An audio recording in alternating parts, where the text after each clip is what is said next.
Welcome to the Biz Gone Social podcast. We help entrepreneurs navigate how to get known, get customers, and get the edge over their competition.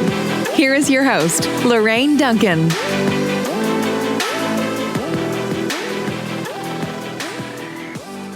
So here we are with episode 45, and I'm so glad to be here. And my promise to you, as always, is I want to give you a little bit of verbal caffeine that will energize your business, your social media marketing, and help you stay social. After all, don't you want to be the business that everyone's talking about? I know I do. And I'm so stoked to have a very special guest today because not only is he an amazing business owner of the Plumbing Artisans, he is my husband too. So I get the best of both worlds. And I just want to welcome you, Bill. Well, it's amazing to be here. Thank you for having me, darling. So tell me a little bit about the Plumbing Artisans. How long have you been in business for? You know, all the little details. Little details. Well, the Plumbing Artisans is a full service plumbing and heating company. We do residential mainly, repair and service of plumbing systems and heating systems in the homes of our local residents. I've been in business since 1989, so it's been quite a while. We have built quite a reputation and have a pretty good sized client base who always has need. So we keep on trucking right along. Very cool. Thank you. What would you say you enjoy the most about being in business for yourself? Well, setting my own schedule and problem solving. Problem solving is stimulating both mentally and physically as I walk into people's homes and they have an issue and I have to come up with a solution. Some solutions are easy. Some solutions are more complex and take quite a bit of research to come to a conclusion and get their problem righted. Speaking of figuring out solutions and solving problems, what would you say would be your biggest challenge when either working on a job or it could be in business itself, owning your own business itself? Biggest challenge? Well, biggest challenge for any business is always time management. You know, keeping yourself on track, making sure you're prepared to be successful in your day. Takes a lot of effort. The problems will come and go and they will change. The solutions will change, but the time management is the most important to get through your day, and also the preparation for your day. When you have employees, your biggest responsibility in managing their day is to make sure they are going to be successful, and you have to put them in a position to be successful. So that takes planning and preparation. Wow. Yeah, procrastination, time management, all of those, I think everybody has. And so with that, I'm sure that in the beginning it was really hard, to just 8 hours, 12 hours, however long you're going to spend in a business. How would you say as a person that you overcame that particular challenge and maybe another business challenge? What is it that you do that helps you overcome a challenge? Well, at some point you have to realize that every day is a battle, and you've got to walk in and prepared to do what you've got to do to get it done. No one's going to give you success. No one's going to make your life better but you. So if you don't approach your work day with that same mentality that I'm going to make my day a success, no, it's not going to happen. So that's how I've always approached my day, from the first moment I get up in the morning to the moment I step back in the house at night. That today is going to be a fight, and I'm going to do my best. I may not always win the fight, but I'm going to be in it. Yes, that's so true. Every day is a fight. And I was just wondering, is like, you have, I'm going to bring this in, you have a tattoo on your forearm. And tell us a little bit about that tattoo and what it says. Well, the tattoo is the emblem of the United States Navy's Seabees. And the slogan of the CBs is can do. And when I joined the CBs for a little while, that kind of attitude kind of stuck. And that, you can do whatever you put your mind to. And so whether it comes to having fun, wanting to learn how to play music, wanting to be the best at something, wanting to solve a puzzle, be an artist, whatever it may be, if your mindset is the most important thing you have going into it. And my mindset is I'm going to get it done one way or another. And you have to find a way. Right.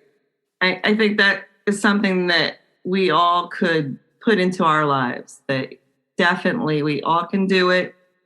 And in anything we do, we can excel and we can do it. So it's also a beautiful tattoo, by the way. You can't see it, but it is absolutely gorgeous. Maybe I'll put a picture of it in the post below. One thing that I wanted to ask you is that in business, sometimes we have to make an important decision, but quickly. Talk about a time where you had to make a important decision quickly in your business. There's been a lot of decisions that had to be made. I don't know how quickly. Usually, probably when I go on an estimate, okay, and I meet, this future client. And as we're having a conversation, I usually tend to make a decision pretty quickly whether this is going to be a good fit or not, whether this person and I are going to get along in this job or whether there's going to be problems. And we all have to pick and choose. We may be in a position where we feel we can't pick and choose our clients, but that's probably the most important decision you're going to make of the job you're going to do today. Is this person going to be extremely difficult? Are they going to allow me to do my job the way I see it needs to be done? And if they're not, and if you feel in your gut this person is going to be a problem, then you just need to make a quick decision and move on. So that's probably the quickest decisions I have to make, and I usually make them pretty quickly. Most people are great, and I have wonderful clients. But, when you run into that bad client, you'll know what I mean. And if you haven't experienced it, you will, and you'll wish you never took the job. So making that decision will make or break your day. That's for sure. And you always, I've known you for a very long time.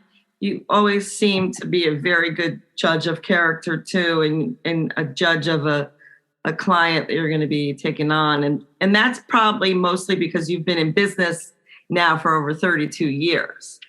And so with being, a lot of people out there are in business for themselves, and they always think about the happy times, the good times in business. But being in business for 32 years, literally, I'm sure you have dealt, you've had an angry or upset customer.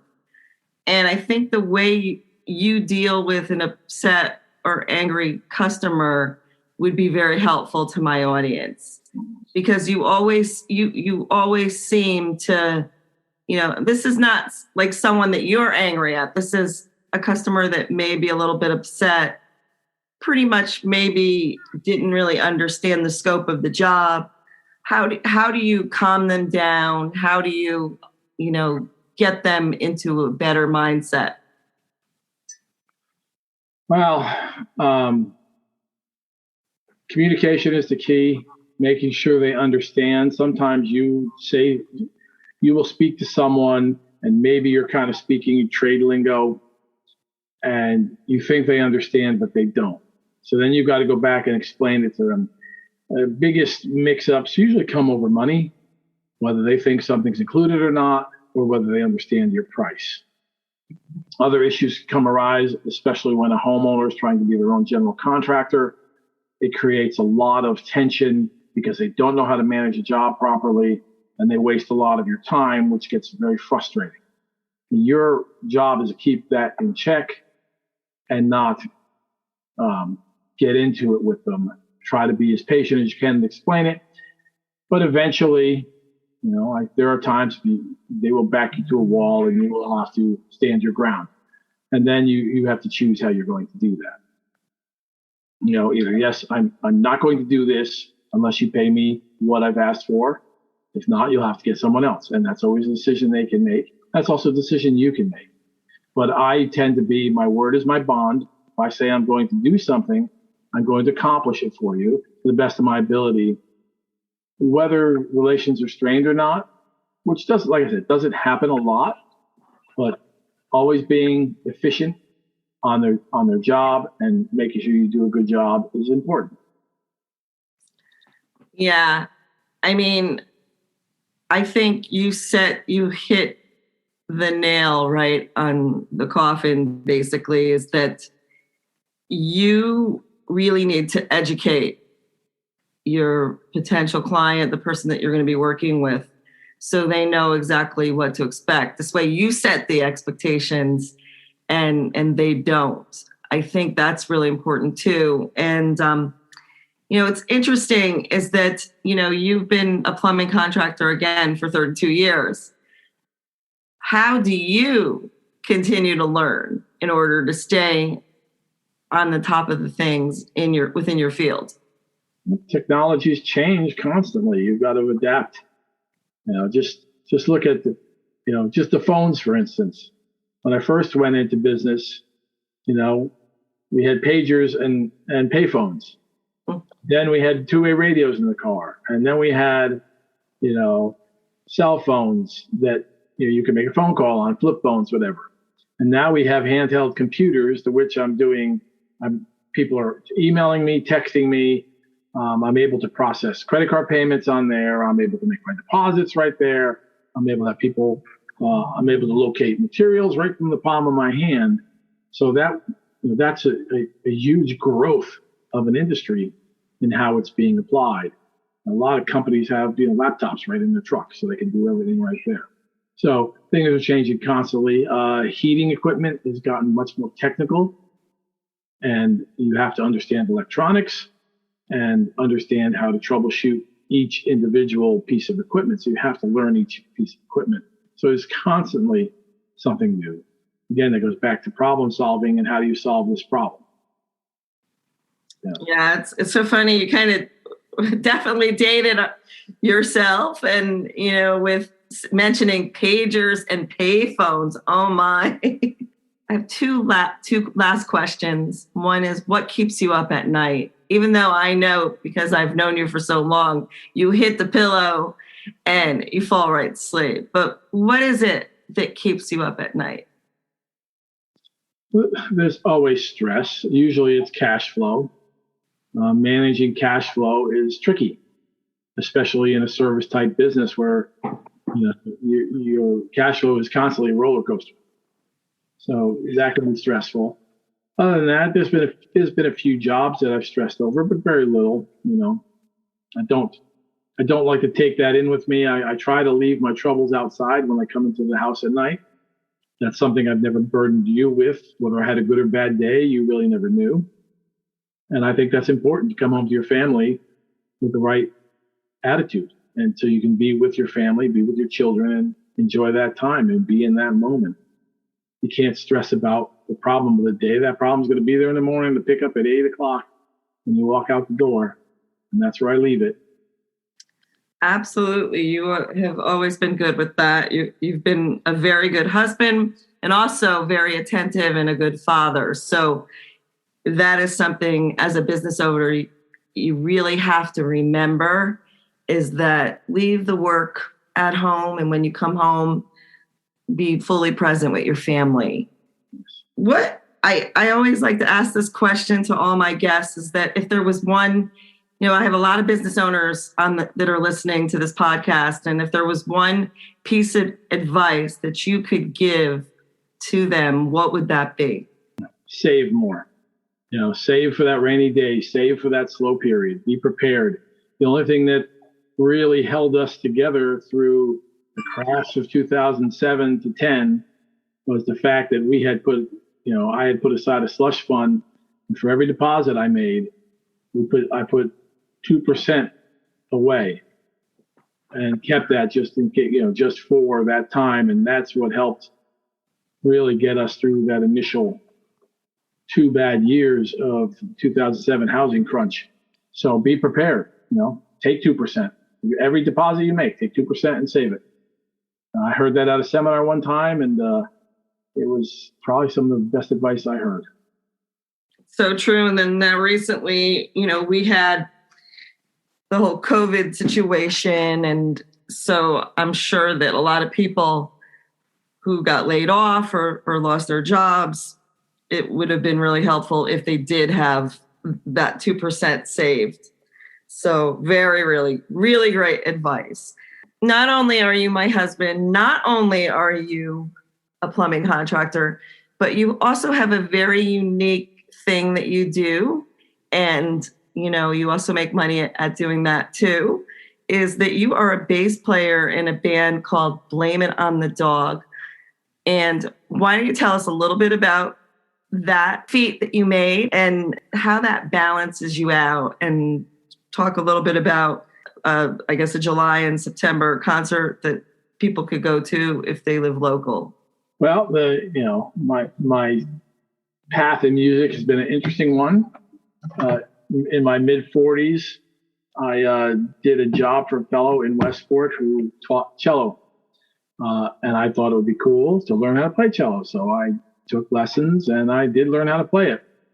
And then my church needed a bass player, so I picked up bass, and then I can read bass clef. I should be able to play bass, and I thought it would be pretty simple, which I realized it was quite a bit more complex than I realized as I got into it more. And then I found it just kind of realized that was the instrument for me.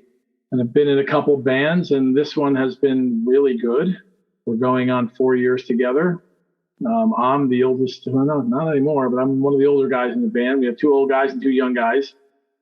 And the singer is really talented vocally and his guitar playing. And his music style was 90s and reggae, neither of which I was really all that into. But I have really grown to love it. I love the message of Bob Marley. I love the feel of reggae, the way it makes you feel. I love being in kind of in the background of the band, but really being the one that holds the whole thing together. It's a really unique feeling, and it does motivate me. And we enjoy it, and it has rounded me in a lot of ways.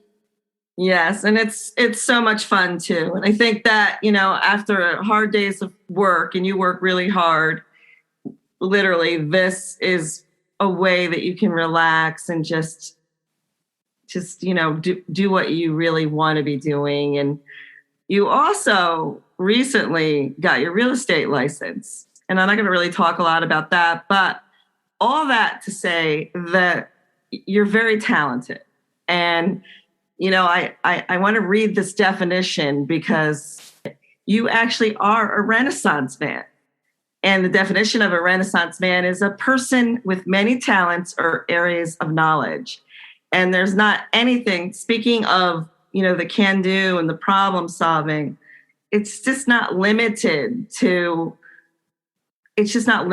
plumbing, or not limited to trying to figure out a song, or not limited into selling a house. But the bottom line is that every situation that comes up in life, you can do it. You can fix it. You can make it better. You can solve that problem. So long story is, I just want to thank you, and thank you for being a guest on my podcast. And literally, if you want to, I'll put Bill's information down in his website and his band's website. And I know that he does have 2 concerts coming up at our local beach, which is Calf Pasture at Ripka's. Be sure to catch him there. I think one's in July and one's the first weekend in September on a Friday night. So when's the July one? I think the July one's coming up pretty soon. It's July 31st. It is a fundraising event, but people could be outside around the tent and still listen to the music and enjoy a good time. Awesome. All right. Well, thank you again. And if there's any questions you have about business or social media, you can contact me at lorraine@bizgonesocial.com. Have a really great week. Thanks for listening to the Biz Gone Social podcast. Find us on Instagram at Biz Gone Social for extra tips. Check back weekly for new episodes. Until next time, stay social.